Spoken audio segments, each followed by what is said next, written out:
Welcome, everyone. We are going to get started in about 30 seconds. If you haven't already introduced yourself in the chat, please do so.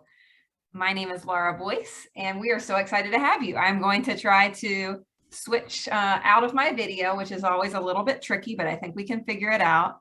And again, we are really excited to get started. So welcome to the Teach Plus Pennsylvania 2021 to 22 Policy Fellows Showcase. My name is Laura Boyce. I'm the proud Pennsylvania Executive Director of Teach Plus.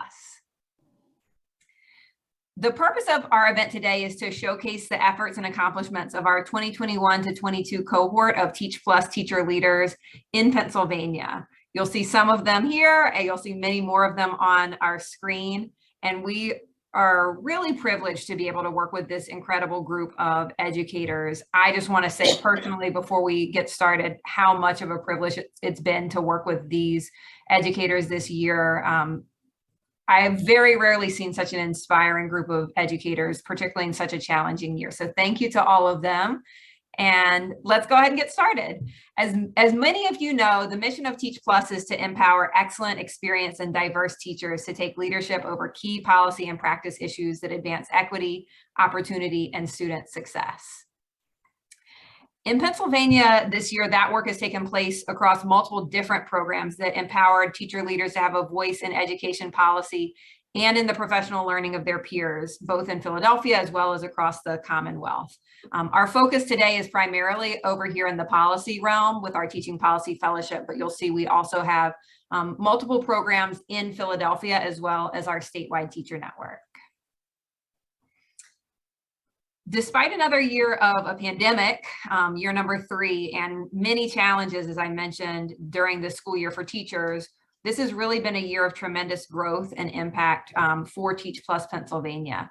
Across our different programs, we've worked intensively with over 100 teacher leaders while also growing our statewide teacher network to almost 500 additional teachers. Our teachers have authored 6 reports and policy memos, 20 plus op-eds. They've held over 100 meetings with legislators.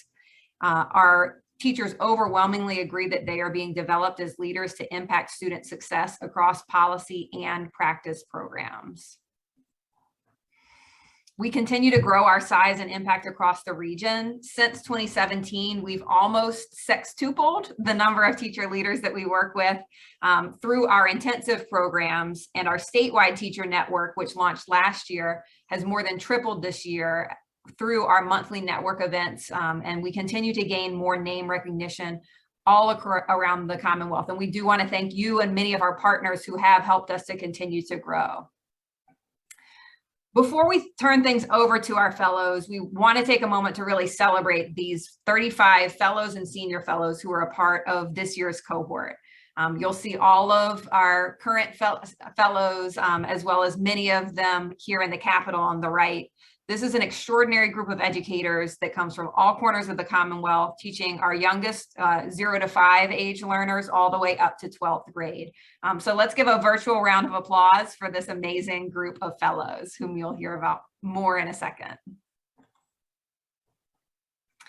Throughout our policy fellowship, our teachers found their voices as advocates on behalf of their students.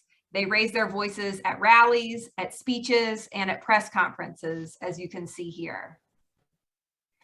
They also shared their views directly with lawmakers through virtual meetings, classroom visits, and 2 Capitol Days this spring. All told, we held over 100 meetings with legislators and staffers this year, and fellows consistently named this as one of the most impactful parts of their experience. We'll see just a few of the over 100 meetings captured from our most recent Capitol Day here. And these meetings were impactful for our fellows. They were empowering, but they weren't just impactful for our teachers. These meetings also made an impact on lawmakers. We continue to hear from legislators about their appreciation for the perspectives of Teach Plus teachers. You can see just a taste here of some of those legislators' impressions after Capitol Day. We've really excitingly gotten several invitations recently to collaborate on new and existing legislation.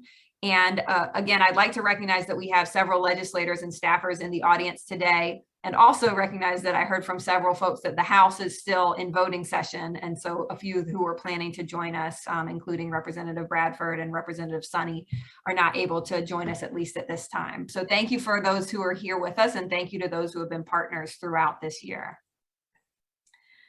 Our teachers heard from a wide variety of guest speakers this year, from federal and state policymakers to experienced advocates. So you'll see most of our guest speakers up here. Some of them are also in the audience. So thank you for being here with us today. I know I saw Nicole Holland Sims join, as well as I think at least one or two others, but we were honored to be joined by Governor Wolf, outgoing Secretary Noe Ortega, as well as incoming Secretary Eric Haggerty, and many others.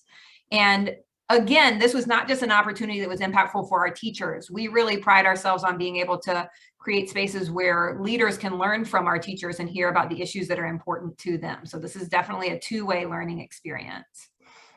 Another way our teachers made their voices heard this year is through the publication of over 20 op-eds, over 15 outlets. You'll see many of the headlines there. This is an incomplete list because it keeps on growing.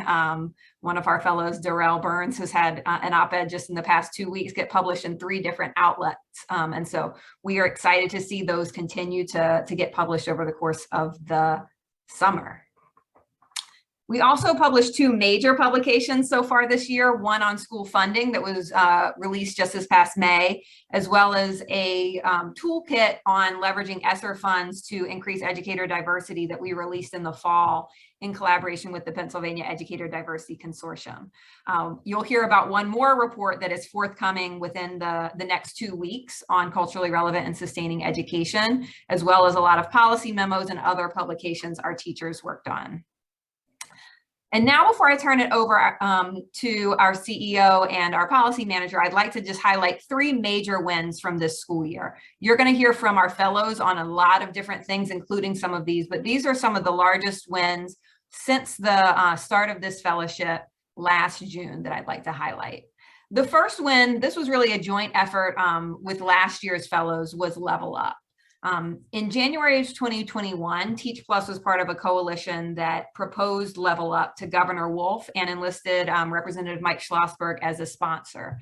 Level Up is a proposal to accelerate funding to the 100 most underfunded school districts, in recognition that while we want to work towards adequacy for every district, it's essential to recognize the needs of the most underfunded districts as a major equity issue.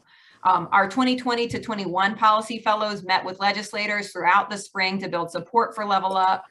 In June of 2021, $100 million was passed for Level Up as part of last year's state budget. But we didn't stop there. We've continued to advocate and to build support for this approach to addressing equity and the needs of our most underfunded districts. So throughout fall, we were part of a coalition that advocated for Level Up to be a part of Governor Wolf's budget proposal for this year. And we're thrilled to see in February of 2022 that Governor Wolf proposed $300 million for Level Up, which is now being considered as part of the budget. And so our hopeful next step is that as the budget is finalized this month, we will see a historic investment in Level Up in the 2022 budget. You'll see here one of our senior fellows, Mike Fascinetto, who was a key part of the group that helped to advance Level Up and get Representative Schlossberg signed on as a sponsor last year. And so we're really proud of that win. Our second one that I want to highlight is Senate Bill 99. Senate Bill 99 is a bill that was sponsored by Senator Vincent Hughes from Philadelphia and Senator Ryan Aument from Lancaster. We worked in spring of 2021 to inform the recommendations that were a part of that bill, which focuses on teacher diversity. In fall of this year, Senate Bill 99 was introduced, and our fellows have been working to advance that through both the Senate and also to identify House sponsors for a companion bill. And so we're hopeful that we're going to see Senate Bill 99 move forward in either the House or the Senate or through the school code in the coming months. Finally, Chapter 49. This is the more arcane and less sexy version of policymaking through the regulatory process, but very important nonetheless. Throughout 2021, our teachers advocated for the inclusion of culturally relevant and sustaining education and science of reading requirements as part of the teacher certification regulations in Chapter 49. We had teachers speaking at state board meetings, writing letters of support. In April 2022, those final amendments were finally approved by the Attorney General, meaning that all future educators are going to be trained in culturally relevant and sustaining education and the science of reading. And so we are really excited now to be supporting educator prep programs as well as the Pennsylvania Department of Education with recommendations around implementation so that we can make sure that these changes are meaningful for teachers and students. And finally, we would not be here today without the generous support of our funders. And we'd like to also acknowledge that several of those, both current and future funders, are here with us today. So thank you for your support that makes this policy fellowship possible. And with that, I'm going to turn it over to our new Pennsylvania policy manager, Zakia Stewart, to introduce our CEO. So Zakia, take it away. Thanks, Laura. As Laura mentioned, I am Zakia Stewart. I'm the Pennsylvania Policy Manager for Teach Plus. And so before we hear from our policy fellows, I'd like to introduce to you our Teach Plus CEO, Kira Orange Jones. Kira recently took the helm at Teach Plus after serving as the Vice President at Teach for America, and she continues to serve on the Louisiana Board of Education. I am particularly excited to have her as our CEO and to have her here today as a former core member in Teach for America and in the greater New Orleans area, along with the entire Teach Plus team. We are very excited to see our impact continue to grow under her vision for teacher leadership. And in keeping with that, we've invited her to share some thoughts today on the power of teacher leadership. So without further ado, please welcome Kira Orange Jones. Zakia, thank you. What a great surprise. So great. It's so great to see you. Hello, esteemed Pennsylvania teachers. I am so excited to be here as your new CEO of Teach Plus, and particularly I'm excited to be able to be among the many who are celebrating you, all you do every single day for your students, for your families, and for the communities across Pennsylvania. As you know, Teach Plus, at Teach Plus, we believe that teacher leadership is the linchpin for true change in education. And I just want to say that I also appreciate the fact that you have chosen, in my view, the most noble profession in the world at arguably the most challenging time in modern history. With the pandemic, persistent racial and social injustice, and the unspeakable violence in our schools, we all know that our communities are suffering. You, your families, your friends and colleagues, I am sure, have suffered as well. And yet, amidst the tremendous challenge that we face, as many are choosing to leave the profession, you have actually chosen to double down and deepen your resolve, have actually chosen to face adversity head on and continue to be a beacon of hope and progress for your students, for their families, for your schools and communities. In my view, that is nothing short of heroic.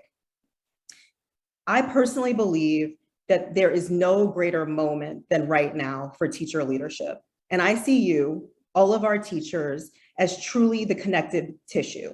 You are the bridge in many places and ways between our students and families and communities and policymakers. And you each serve such a critical role in not only preparing our young students for bright and promising futures, but also healing our communities and propelling them forward during our most challenging times. So I just want you to feel the tremendous sense of appreciation that we all have for you today and every day. And I just want to thank you for leading with your heart, for continuing to be committed, to be deeply urgent about the work that we all do that unifies us. And I look forward to getting to know you and meeting you in the coming days and months ahead. Thank you. Thank you so much, Kira. So next, we're going to hear from one of our policy fellows, Ross Hamilton. Ross was in our first full teaching policy fellowship, and Ross was just recently voted by his peers as this year's Fellow of the Year. Ross is incredibly dedicated. He's a strong advocate and has put forth tremendous effort to impact policy. Ross? Thank you, Zakia. Can you hear me well? Yes, we got you. Okay, got it. All right. So first off, good day to all. That's how I introduce everybody in my classroom. My name is Ross Hamilton, and I am a high school social studies teacher in the School District of Philadelphia. And most importantly, I'm a proud Teach Plus Pennsylvania Policy Fellow. Not every moment in your life is going to be groundbreaking, but when you are blessed enough to experience those circumstances, then you have to give them a shout out. So today, on behalf of myself, on behalf of my Teach Plus fellows, I'm going to give a shout out to Teach Plus PA and the Teach Plus Network for an amazing and enriching experience that you have provided us over the last year. So over my 16 years of experience in the classroom, I have always pushed for my students to be active citizens in the community. My education philosophy is rooted in the belief that societal change is connected directly to experience that our youth encounter in the classroom. So I have used my journey as a social studies teacher to introduce culturally relevant lessons, have broken down the fundamental structure of our government, and I've worked tirelessly to demonstrate how taking part in the voting registration process can be a tool needed for change. Now, if you ever need to know more about voting in youth, please DM right now my fellowship colleague, Tom Quinn, who's like the guru in that. But, teaching, which I consider a form of activism, it can be both physically and emotionally draining. At times, I feel that my mission has placed me on a professional island. The past few years of political and social unrest have left me with a little less pep in my step as I welcome each new year's class of 12th graders. Is what I'm doing actually working? Do people really care? How is it that I'm the only Black male teacher in a school with a student population that is about 93% Black? Is it too much to ask that my students have air conditioning in their classrooms, a gym, and a field to play in, just like the students 5 miles to the north in the county? After the pandemic and the George Floyd unrest, hopes were high that the masses would support fair funding, equity, and maintaining a healthy work environment for educators. But sadly, so much still needs to be done. Well, Teach Plus has been the Coast Guard in my life. It has saved me from my island, has brought me to a magical Zoom place in which there are educators who are just as determined as I am about not accepting the status quo, or as we like to say in Philly, it is what it is mentality. Teach Plus has provided a plethora of tools, strategies, and opportunities to experience things that have rejuvenated my spirit and have placed me in a position to be a force for change. Yes, I am a teacher. Yes, my experience is valuable. And yes, my students need us at the table in Harrisburg. So Laura and Zakia, if I can be transparent for a moment, I must admit the thought of talking with policymakers who are visible on the news on a regular basis and are walking through the maze of the Capitol building, advocating for policy change was intimidating. However, during these moments of second guessing myself, I quickly realized that I interact with over 100 students on a daily basis. Hundreds of parents, guardians, handle conflict resolution at the drop of a dime, and make our classroom shine with a limited budget. If anybody should be intimidated, it should be the politicians, as teachers run their own mini districts on a daily basis, in rooms without air conditioning, might I add. And that's as real as it gets.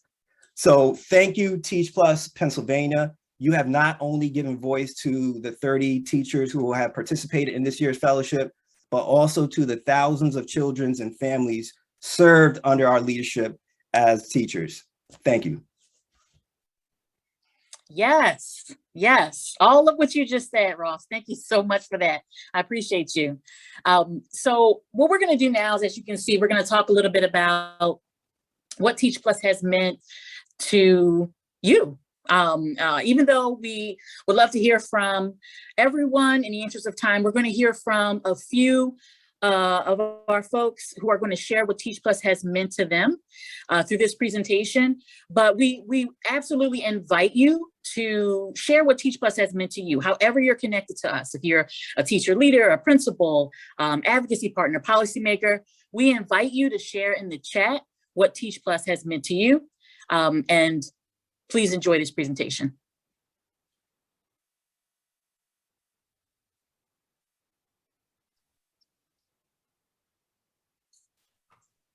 Teach Plus. When I first became a fellow at Teach Plus Honestly, I didn't know what to expect. I mean, I knew that I wanted to impact policy, but I didn't realize how much that I would grow in my understanding. I mean, just to get the opportunity to collaborate with educators from across the state and to meet and talk with legislators and to really help impact policies. I mean, Teach Plus allowed me, I wrote an op-ed and it was published. So for me, Teach Plus is transformational. It positioned me to be a change agent, and it's empowering. My experience as a Teach Plus Policy Fellow has truly been life-changing. Teach Plus has taught me so much about educational policy and how it directly affects my students. This fellowship has given me the opportunity to advocate for the fair funding that my students need and deserve. So, thank you, Teach Plus! How's it going? My name is Ben Madry. I'm a 5th grade teacher in the school district of Philadelphia, and this year I had the opportunity to be a Teach Plus Policy Fellow. For me, the fellowship was really all about empowerment. I really felt empowered to advocate for change for myself and my students in a way that I never have before. It really gave me the confidence to reach out to policymakers and to advocate for the things that I think are important for not only my students, but also for myself as a teacher as well. Hi, this is Derek Long, and I'm an English teacher in Pittsburgh. It's been such an honor to be a part of Teach Plus as a senior policy fellow because I feel like I can have a bigger impact on education while still teaching in my classroom. Having opportunities to talk with policymakers about education has really given me chances to reflect on my own teaching while also having a bigger impact across the Commonwealth. Teach Plus for me has been a career changer, a confidence booster, an educational experience like no other. I have learned how to be an advocate for my students, for my community, and for the first time, it has reinvigorated my reason why in education, why I do what I do every day, why I fight for the people that I fight for. And Teach Plus has helped me to realize that I can not only be a change maker, but that I can be the difference in my school and in my school community. Working in early childhood education has often left me feeling forgotten in the education community. However, my work with Teach Plus has changed that. Teach Plus as an organization not only understands the importance of those first 5 years, but also how early education and care are an integral part of the education system as a whole. It has given me the opportunity to speak up for my little learners, their families, and my colleagues, and I'm so grateful for the experience. What is Teach Plus to me? I guess I would say it's a magnifying glass or perhaps a flashlight in the darkness. As I enter my 12th year in the classroom, Teach Plus has shown me that I have power already as a teacher. And while I feel powerless a lot in this current world, Teach Plus has taught me that I can continue to have hope because there are so many other teachers out there and administrators and educators who have hope just like I do. And we can't give up. We can't give up for our kids. We can't give up for ourselves. We can't give up for our communities. Teach Plus has reminded me that we all have that power.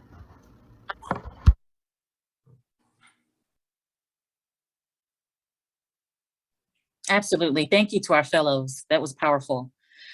So speaking of fellows, what we're going to do next is we're going to hear from our actual fellows and hear about the work that they have done and the impact that they have had so far. We're going to begin with our equitable funding working group, and I'll pause so that they can come in. Welcome, team. Good afternoon, everyone. My name is Afia Lewis, and I'm a part of the Equitable Funding Working Group. Mike Fascinetto was our senior fellow from Southern Lehigh School District. Dr. Kyle Boyer, congratulations, Kyle. Dr. Kyle Boyer from the North area. Chris Horn from Girard College High School, and you are in my prayers. Afia Lewis, which is me, from William Penn School District in Lansdowne, Pennsylvania. We have Laura Sosick from Scranton, And yes, I love you too, Shannon. And Tom Quinn from Philadelphia. Next slide, please. Okay, so our focus and our goals. Our focus and our goals were, number one, increase education funding with a focus on equity for the most underfunded school districts. $1 billion increase, plus an increase in basic education funding with a $300 million increase in level up funding. The budget will be finalized June 30th, but Governor Wolf promised the numbers in line with our recommendations, which is phenomenal, especially when we got to Harrisburg this year and we found out how much the surplus really was. Also, we would like to increase funding for mental health services. If you work in a school, you know that mental health services are extremely important to us, including school counselors in our school and our kids needing support with their mental health services. That includes behavior, guys. Now I'm going to pass the slide over to, wait a minute, I don't have that on me, guys. It's mine, Afia. Thank you. I'd like to tell you a little bit about some of our goals and tactics that we used to reach legislators in our communities this year. One of the tactics that our group decided to use was a social media campaign. We worked together to create factual, informative, and attention-grabbing posts to shine the spotlight on the state's underfunding of so many districts across the Commonwealth. The posts were widely shared and gave us the opportunity to share our message with the cascading audience. We also relied on student voice to send our message. Our students have a keen awareness of fairness and justice. Whether it's who's first in line or who used the Lego Center twice this week, second graders are keeping score. We used student testimonials to amplify student voice, both at the elementary and secondary levels. The impact of hearing firsthand how the issue of underfunding affects students is extremely powerful. Our group sees the opportunity to speak up to the press anytime the opportunity presented itself. From speaking to journalists as contributors to articles addressing underfunding, to speaking at press conferences in partnership with advocates like Senator Vincent Hughes and the advocacy groups like PA Schools Work. Knowing the importance of engaging our community and garnering the attention of our legislators, our tactics didn't stop there. Here's Chris Horn to tell you more about our work. Hi, everybody. Chris Horn here. Actually, if you can go back to the last slide, I'm going to continue the last couple bullets that Laura didn't hit. So a couple of the other ways that we sought to go about creating momentum for change was by writing op-eds, helping with focus groups, and meeting with lawmakers. So Teach Plus has really great supports for teaching folks how to write an op-ed, and then providing additional feedback in that process, and then helping us connect with places that would publish those op-eds. Our group published the 3 that you see on the screen right there. The undocumented students deserving to go to college one was one of mine. It had been a dream of mine for a long time to write an op-ed. So I felt really empowered to use my voice in a new way there. And then to participate in a couple of the research projects that Teach Plus was running, we were able to conduct focus groups to solicit feedback about what the effects of underfunding are on school districts around the state. That ended up in the published report. And then finally, as you'll see on the next slide, we met with over a dozen lawmakers between us. And one of the highlights for me there was after a meeting with Senator Nikhil Saval's staff, we got an email saying that based on our feedback, he became a co-signer on one of the bills that Laura mentioned earlier, SB 99. So now to talk about our advocacy, I will turn it over to Tom Quinn. Thank you, Chris. So I have to say, as I've been teaching civics for, I don't know, at least 20 years in Philadelphia and elsewhere. And I learned so much from this past year, from this fellowship, particularly about the state level legislative process. And so having the opportunity to meet with so many legislators, starting with Zoom meetings in the fall, and then in person in both April and May in Harrisburg, really taught me and a lot of us, specifically, what are the moments when it's most effective to ask, and what do you ask in those moments? And so hitting legislators, right in the middle of the budget process, is a particularly good time to ask about school funding, for example. So we did a lot of that. And one of the exciting things for me as a teacher is that I'll be able to transfer a lot of these skills directly to my students and teach them. And I'm already a more effective teacher for that. Quick shout out to Mario and Zakia, our legislative experts who really helped along with Laura and Mike, understanding that part of that process. Laura, who you see there, Laura Sosek, who you see there speaking on the steps. She spoke twice to the press on the Capitol steps. Afia ran for union president and won 30%, which is a win when you're up against an incumbent. So congratulations for that. There's more in the future. Kyle earned his PhD. Chris ran for committee person and won, and all while being full-time teachers. So who's the best group? Thank you. So in addition to the advocacy efforts that you just heard about and the tactics that were covered on the previous slide, one incredibly rewarding experience that we had was the opportunity to produce a deliverable to supplement our advocacy. And that was in the form of the Funding Our Future report, the image of which you see on the left. It is not just a cool report because they selected my headshot to put on the front of it, but it is a cool report because after receiving training, which for many of us was new, training in how to conduct focus groups, and very good training at that, we then met with nearly 100 educators to get feedback and get information on what it's like on the ground. That is, what is the impact of inequitable funding on the ground? And ultimately, we were able to produce this report with 4 key findings. One, that is, inequitable funding has a detrimental effect on both teacher and student mental health. 2, it has a detrimental effect on infrastructure. There are crumbling schools across Pennsylvania. 3, it leads to an inability, or it hinders the ability to attract and retain sufficient staff. And 4, finally, it limits academic resources and opportunities. And ultimately, we find that all 4 of those things hinder student achievement, which is the goal of our schools. So this was something that was very special for us and a unique opportunity that Teach Plus provided for us. Thank you so much to all of our members of the Equitable Funding Working Group. We appreciate your efforts and we're so proud of you. Now we're going to welcome members of our Culturally Affirming Schools Working Group to share about their group's achievements. Thank you, Laura. My name is Brigitte Tashimbi, and I am a member of the Culturally Affirming Schools Working Group. We were led by Senior Fellow Jamal Easley. We also had Ross Hamilton, aka the Fellow of the Year in our group, also Lisa Phoenix, Ben Mandry, Jennifer Coleman, and Brianna Amascato. So before we begin, we wanted to ensure that we have a common understanding of what is meant by culturally affirming school environments. And really, it's this belief that all students, regardless of their race, gender, or ethnicity, deserve to be seen throughout the day in the curriculum that they're learning, the materials that are put in front of them, as well as being reflected by the racial staff population. And we believe that students should learn from diverse perspectives and feel represented in the classroom.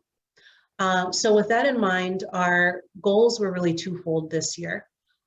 We wanted to establish and maintain culturally affirming school environments across schools in PA. And our specific focus was on retention and recruitment of a diverse workforce, which some of our fellows will talk about in a moment, but also implementing culturally inclusive curriculum.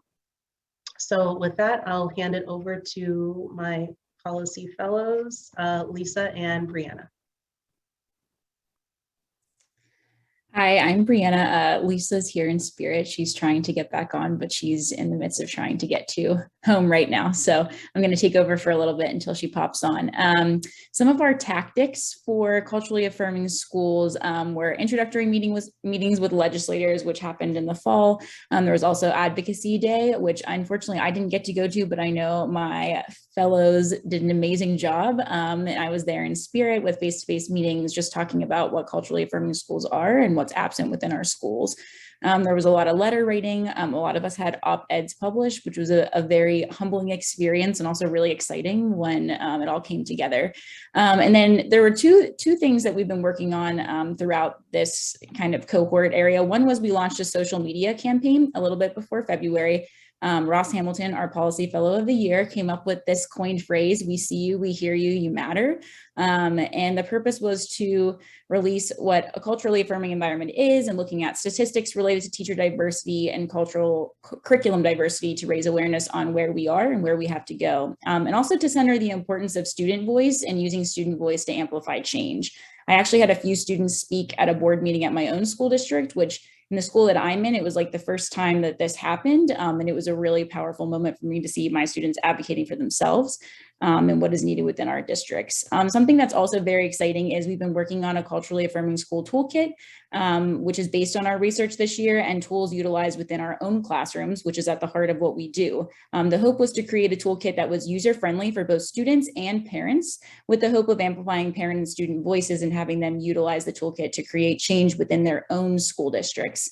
Materials were centered around curricular resources, identity scorecards, a parent and student culturally affirming school survey, thanks to Brigitte, and a restorative justices resources as well. We actually will be presenting at the Pennsylvania Educator Diversity Consortium. So if you don't have anything going on June 21st and 22nd, we invite you to attend, and we will be talking about our toolkit there and the work that we've done this year. And now I'm going to pass it on to Ross and also Ben.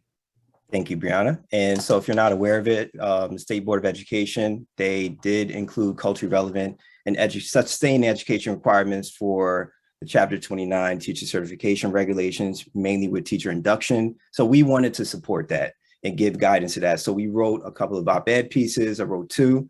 And these op-ed pieces were really, on one part, trying to help educators look at ways and creative ways to incorporate culturally relevant pedagogy in the classroom. In addition, my colleague Brianna wrote a great piece in regards to when you're facing issues encountering race, how do you address it? Because sometimes we kind of stray away from it or act like we didn't hear it. But she wrote a powerful piece to do that. And all those things are kind of supplementing our work to support teachers, make sure that their classes are a little bit more culturally affirming. And I'm gonna pass this on to Ben. Awesome. Thank you, Ross. And just to kind of echo what Bree had said earlier about our culturally affirming toolkit, we were really focusing on, the kind of like, well, what do we do in this situation?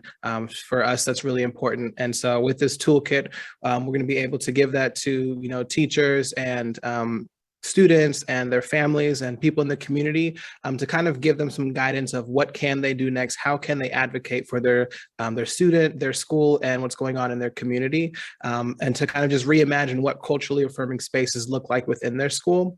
So we're super excited about that and also excited to present that at the summit coming up as well. We had mentioned Senate Bill 99 earlier. And the importance of that. And along with Chris, I had the opportunity to sit down with Senator Saval, his staffers, and talk about the importance of Senate Bill 99. And then because of our conversation, was able to get him to be a sponsor of that bill as well.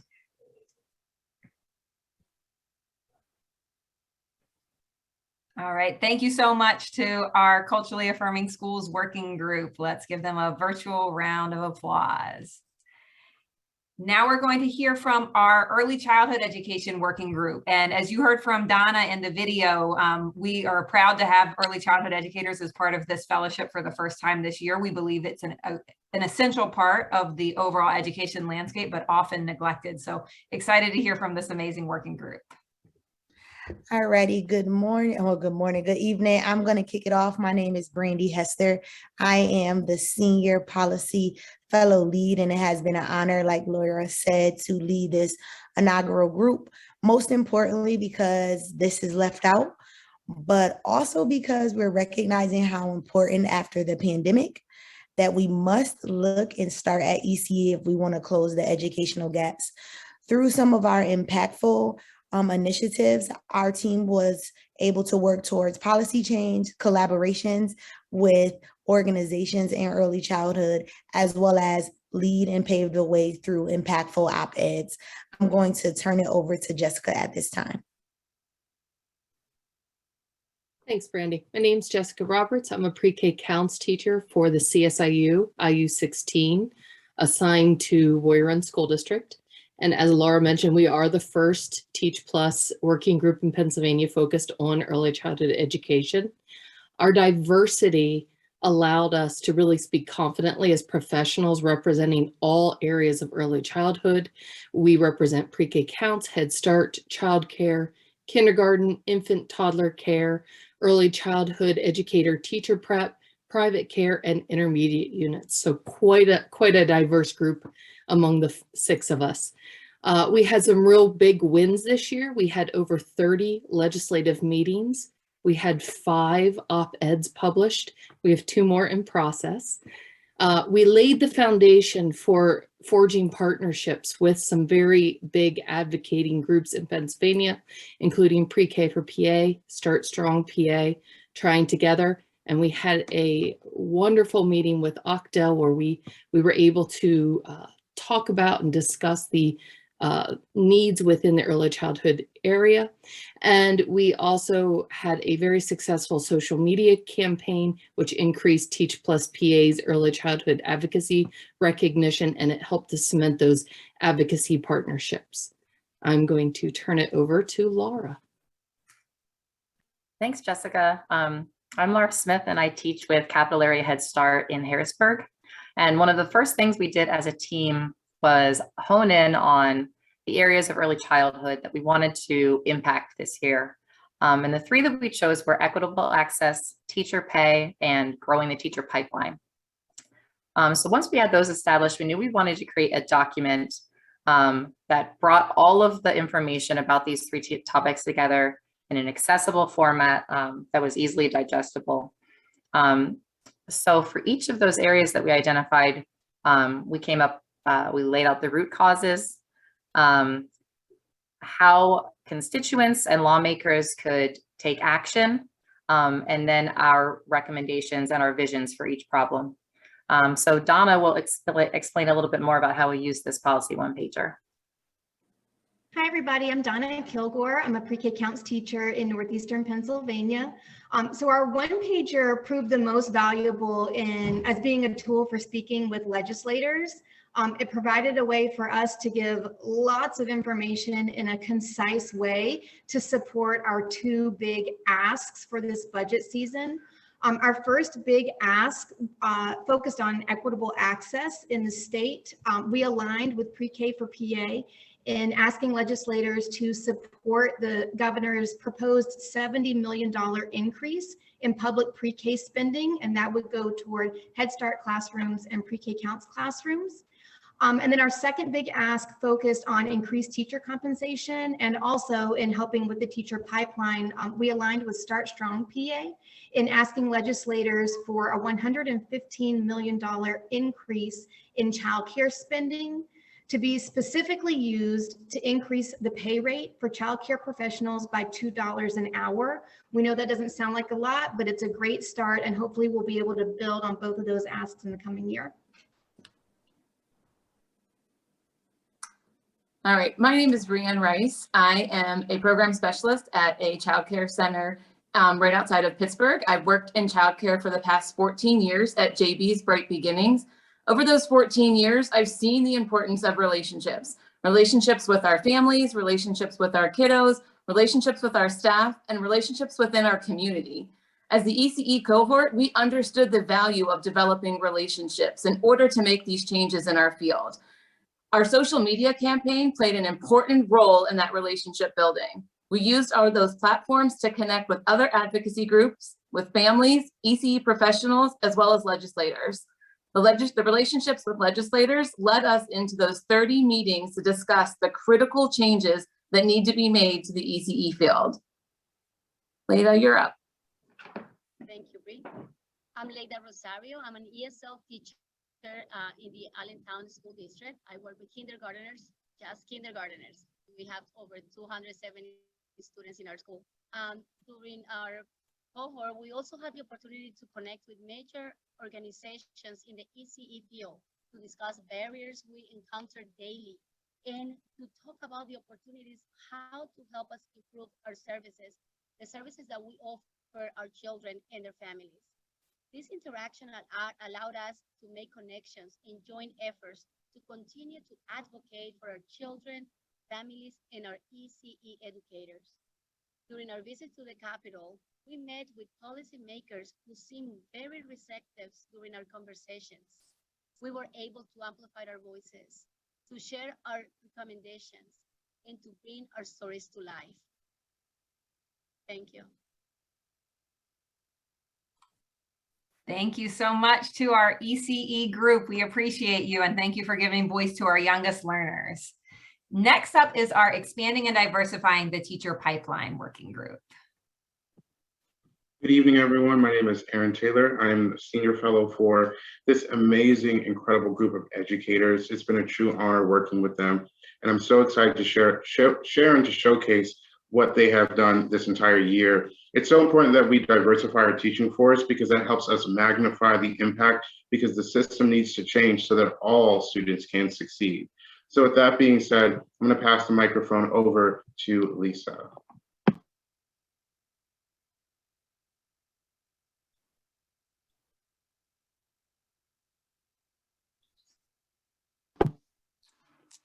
Hi, so our working group's goals for this year, long-term goal was to increase the number of teachers of color in Pennsylvania.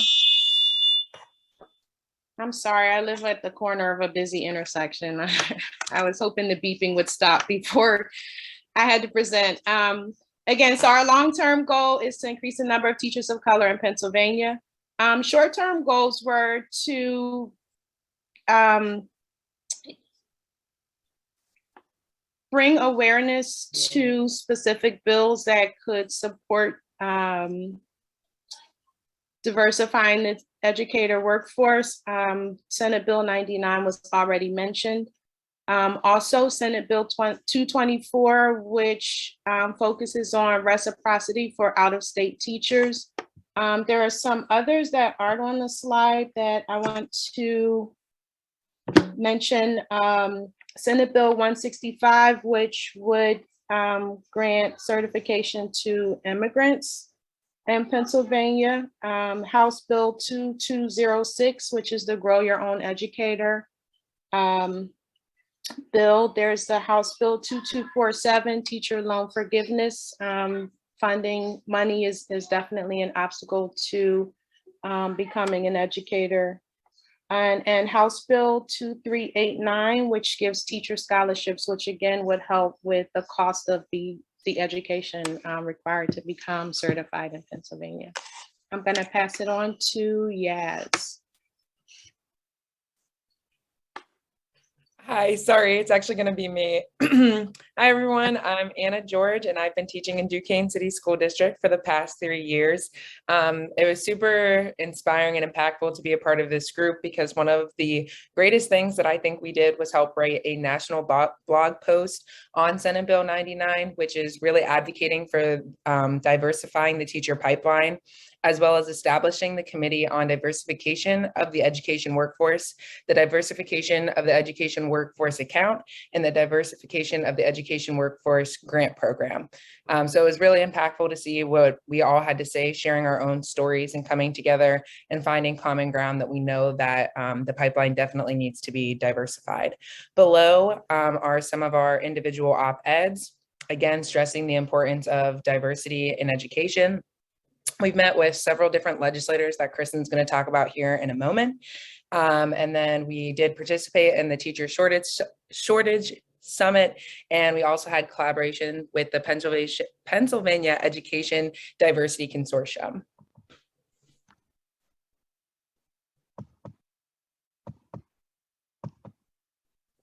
All right, that's me. Hi, friends. So as you all know, teachers wear many hats. I am here with my son to talk to you about our social media campaign, because besides being teachers and policy advocates, we also became very good at social media. And so what you see here is a lot of our Canva images. Our goal was to make them visible and attractive enough that people would stop and read more about some of the most awe-inspiring facts that are out there, like the fact that only 6% of teachers in Pennsylvania State are teachers of color, yet 36% of students are students of color. It really makes you stand back and think about a lot of the things that Ross actually said. Is it too much to ask for? So this was our way to meaningfully engage all of social media on considering these very real issues that are still a reality for all of us. And I will pass it right on. Thanks, yes. Kristen Hazy from the School District of Lancaster, and I'm here to highlight some of the meetings that we had with legislators. This was our opportunity to advocate for Senate Bill 99 as well as other bills, Senate Bill 224.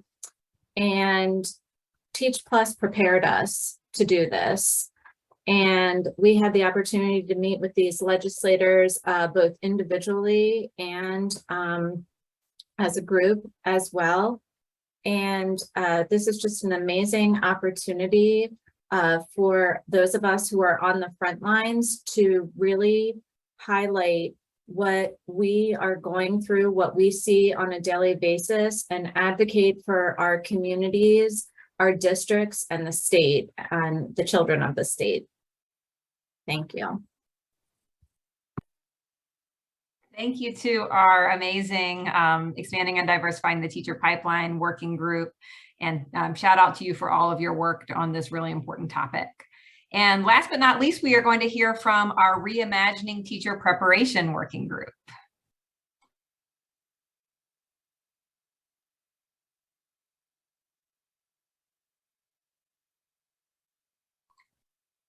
Let's see, I'm not sure who from that working group is going to kick us off. I'll just start off by recognizing Dr. Derek Long, who is the senior fellow for this group, and all of the fellows, Erica, Katie, Beth, Luke, Rhonda, and Bach, who are a part of this group. So Reimagining Teacher Prep group, feel free to just jump right on in.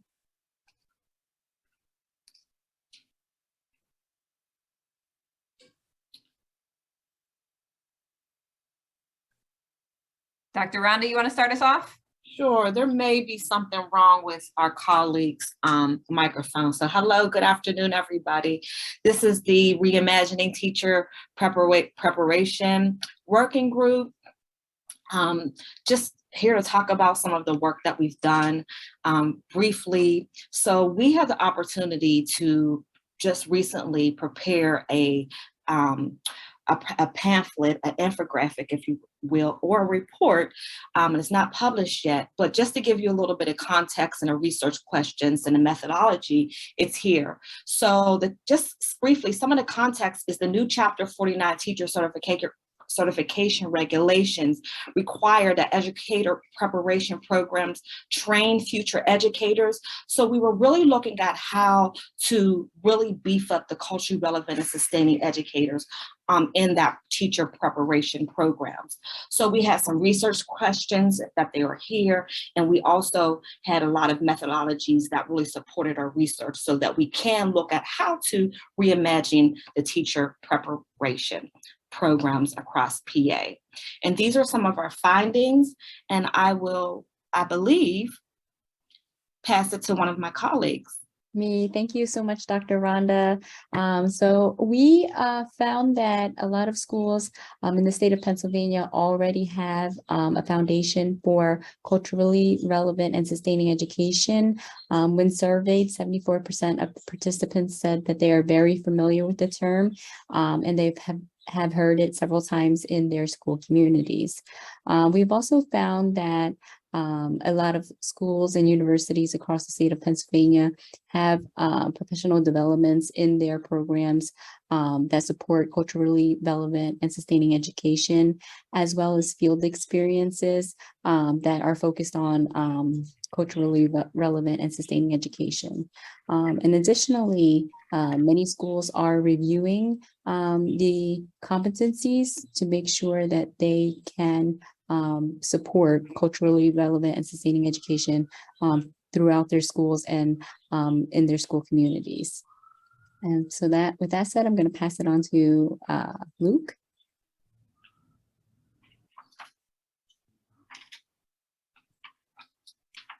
If it's okay, group, and I apologize, I am just going to jump in because I'm watching time and I want to make sure that we finish on time. So I'm going to invite folks to do a quick skim of the other report findings and then do a teaser that this group will also be presenting out at the PEDC Summit on their full report, which is going to be released within the next 1 to 2 weeks. And so we're really excited about this work and how it can inform PDE's future work to support culturally relevant and sustaining education. But I'm going to skip forward, and I really hate to do this, I apologize, and just invite if a final person wants to speak to your work on Capitol Day from the Reimagining Teacher Prep group. I can speak. It's not, huge deal. It's Erica. So on Capitol Day, pretty much my entire team was able to show up. We met with 36 different state senators and state representatives. Mostly our agenda that particular day was to push Senate Bill 99, which we had been working towards just in terms of growing the teaching population in the areas of introducing getting a companion bill in the House for Senate 99, which we had the opportunity to meet with with Representative Bradford earlier in the year, and we were able to initiate that idea with him. We also were pushing getting the culturally relevant and sustaining education, getting them to really push that forward in districts and how to hold districts accountable to make sure that teachers are being culturally relevant and meeting those competencies within their classrooms. We invited policymakers into our classrooms individually, and that was a huge success. And I would just say, I guess for our group, our research study, which is about to be published, is going to be a huge maker. And just getting the companion bill, the House of Representatives to do a companion bill to Senate Bill 99 is a huge takeaway for our group. Thank you so much to the Reimagining Teacher Preparation Group. And I really do apologize that you got cut a little bit short. Just trying to be mindful of time. So we're going to skip some breakout groups and want to just close with a quick looking ahead to what's next in 2022 to 23. So we are really excited to be joined today by many of our incoming policy fellows. So congratulations if you want to raise a virtual hand or a real hand if you're an incoming policy fellow. We're really excited to have 30 new fellows coming in from 22 different districts, charter networks, and early childhood settings, and to have 10 of our fellows returning as senior fellows from across 8 different districts, charter networks, and early childhood centers. We're going to have 5 working groups similar to our working groups from this year, although a couple of tweaks to some of the names and focus areas. And I'd like to close by recognizing our amazing team that's going to be supporting this work next year. So in addition to Zakia, whom you've already met, you'll see many of the faces and names you heard from today are continuing on as senior policy fellows to support next year's fellows in this work. So congratulations to all of those. We really want to thank all of you, our fellows, our supporters, our partners in advocacy, our Teach Plus family, for your support and partnership over the past year. We could not have done what we have without you, and we are just getting started. We look forward to continuing to see our impact grow and fighting for equity on behalf of our students. So thank you so much to everyone for taking the time out of your evening to hear from us tonight and for continuing to work with us to advance change in Pennsylvania. We hope you have a wonderful evening, and we will see you soon.